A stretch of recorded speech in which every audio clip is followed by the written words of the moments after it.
guys? Welcome to the 963 podcast. Hola. Today is about how storytelling actually beats ads. It's something that we do on a regular basis. So if your ads aren't converting and story may be of interest to you, that's kind of where we're at. It's kind of where we start, you know.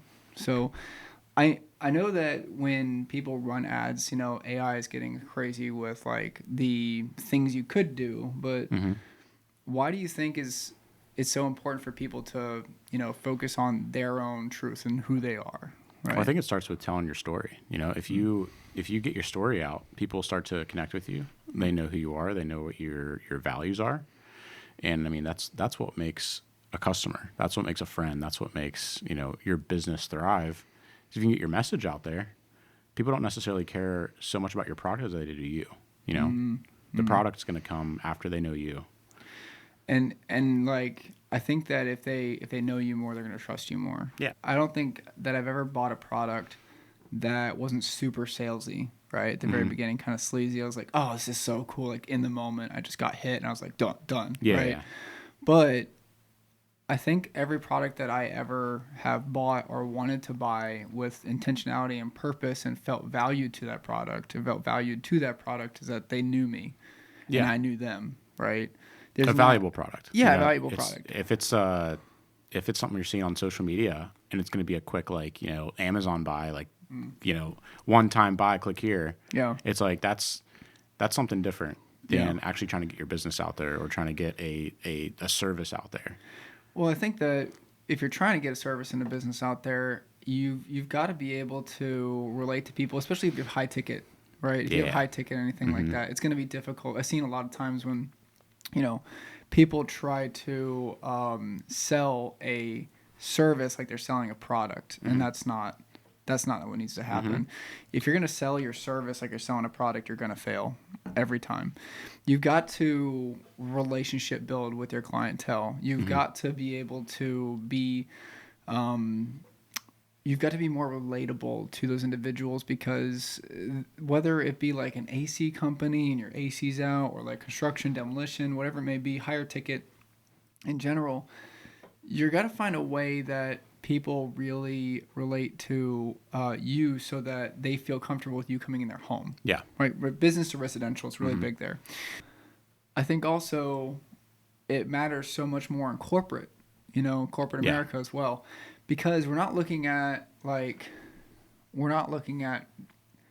this business work where people are building relationships strictly from a single post, right? Yeah. They're not building relationships from a single piece of or a single email, right? They have to really nurture those relationships to build over time, especially if it's higher ticket, right? Like I just went to a networking event down in Charleston and was meeting up with people, and these are like some more mature business owners, bigger business owners, people that have, worked very hard to get where they're at. And they're not just going to let anyone in the door, right? They're not just going to let anyone come by and say hi. They're going to need a couple handshakes, a couple beers, coffee, if it's their preference. And so they're not going to just like, hey, I just met you, we're going to do business right now. Yeah. Like they need some kind of tool to be able to really understand who you are. Yeah. Right. And if you think about that relationship building, on an interpersonal level, I mean, you have to directly apply that to your business as well. So like when it comes to building relationships and selling a product, selling a service,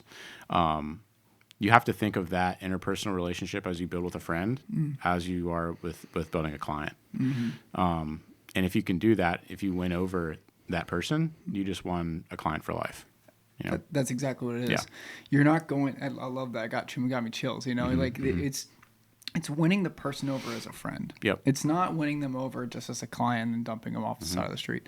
Like you have to be able to understand that these people have lives, have people that they put their trust into, their own employees and such, right? So you've got to understand that these people over time are going to need to feel that they can trust the individuals that they're having conversations with in order to maybe purchase their services, maybe get into their system, maybe get into their business, right?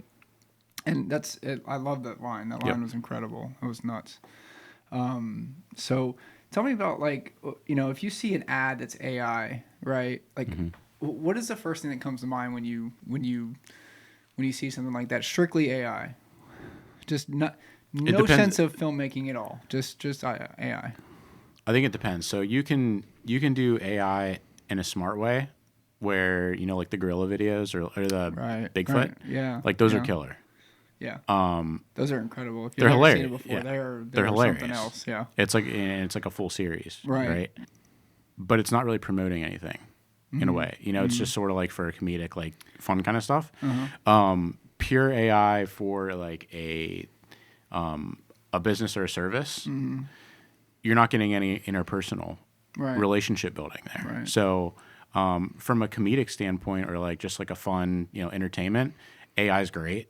It's hilarious. It's fun. You can do a lot of stuff. It's like just not, you can't get, Bigfoot jumping out of an airplane. Right. But if you want to build a business, if you want to build a clientele, if you want to build relationships, that has to come, organically through you, through good storytelling. And for us, that's through video. Yeah. Yeah. Storytelling's huge. No questions asked. And like I think when I think about AI, I think about just some realism or some organic, feel to it. The whole world is leaning towards UGC content already, right? Like there should be a lot of that kind of content placed within your system if it's a little bit less, right? If the product or service, like a restaurant, right, UGC, it thrives on that stuff. But I don't think it needs to be the core pillar every time. Yeah. But I do say, like, I do think when I think of AI myself, like, I think cheap very quickly, right? Like, there's got to be something that it's involved where you're just not really spending the money to make it make sense. Like, I ordered a sweatshirt the other day, and I saw an AI ad from it, and I looked at it, and I was like, I really hope this comes in and like it is a nice quality fabric. Yep. It is a nice, I didn't buy it out of just like, hey, got it, cool, I'm super excited. I know this is going to be really sick. This is going to be great. When you buy clothes, you want to have the confidence that this kind of feel good when you do have it, right? Yeah. Yep. I have a very strong feeling right now, at least, because I haven't seen it in person, that this might come in. It's got like the the little balls on the inside of the sweatshirt that are like rough and scratchy. Yeah, and like that's a male jacket, bro. I don't want that. Jacket, I don't want all that, man. I want a nice fluffy sweatshirt. Like I like my sweatshirts, man. So I think that if you're using AI, I think it needs to be supplemental, right? Yeah, and that doesn't mean that you can't use AI in your in your storytelling. Right. Right. Like for instance, in the FOTC videos we did, that you did last year, right? You incorporate a lot of AI into it, just making like cool images and all that you wouldn't be able to do before. If you did, it would take freaking 6 days just to get the graphics right. Right. So and the budget too would be absolutely insane. Yeah, you can. So we're and we're also working on a project for a client, and we the idea is to maybe use some AI in certain places where we can't get something correct accomplished. So you can definitely use AI to further along a project that would take much more manpower, much more hours to accomplish. But the AI should not be your go-to if you're trying to build and build a clientele and tell your story. Right. I think it's got its places, right? Yeah. So what are some projects? So what are some projects that we've done in the past or recently that you think we told some really good storylines to and like really outlined their business model? Yeah. They kind of go hand in hand, right? Because the person who's telling their own story is typically a COO or CEO,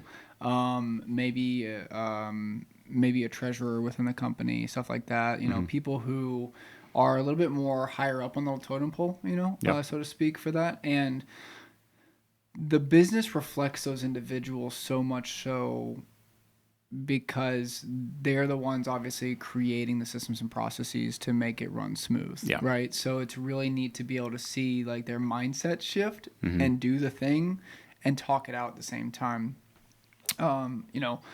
We've done work with a moving company called La Barber Movers, and these guys, son and dad, they, excuse me, they came from the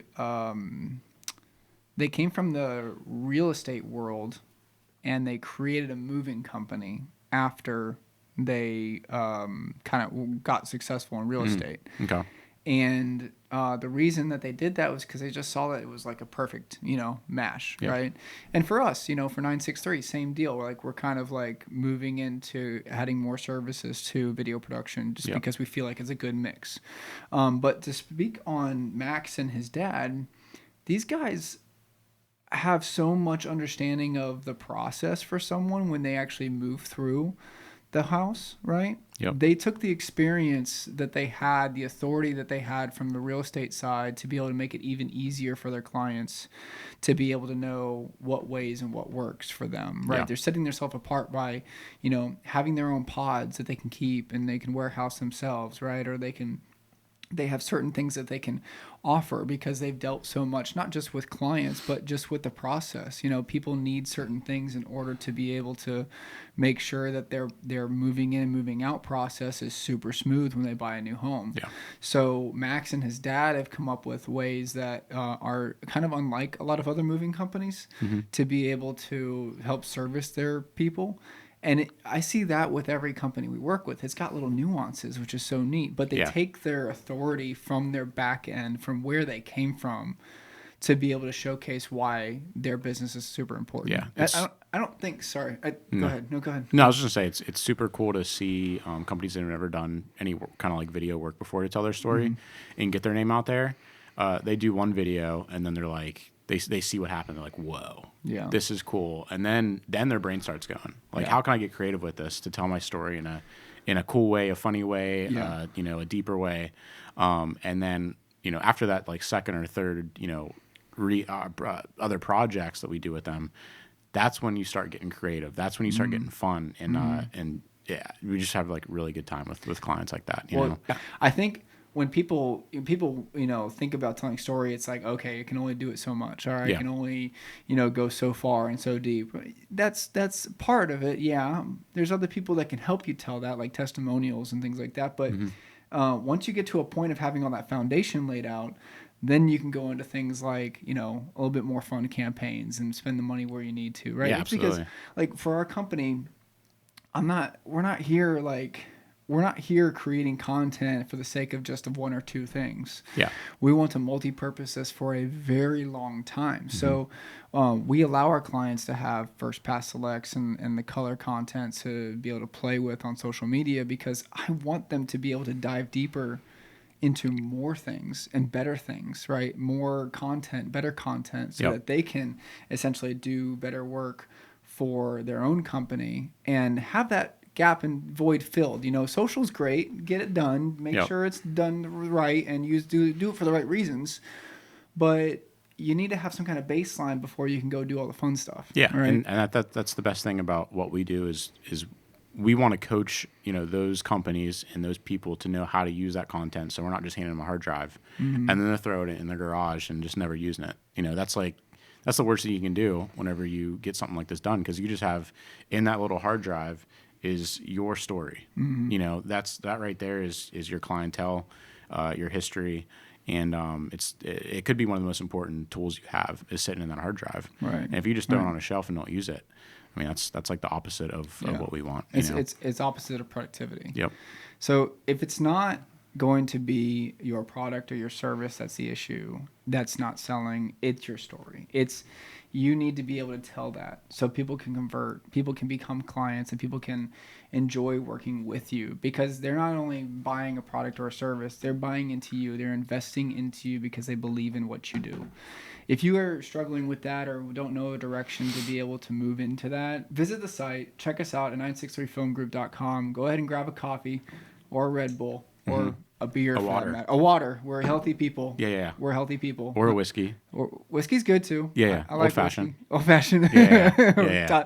Listen, if you want Tyler to talk, get him an old-fashioned. Yeah.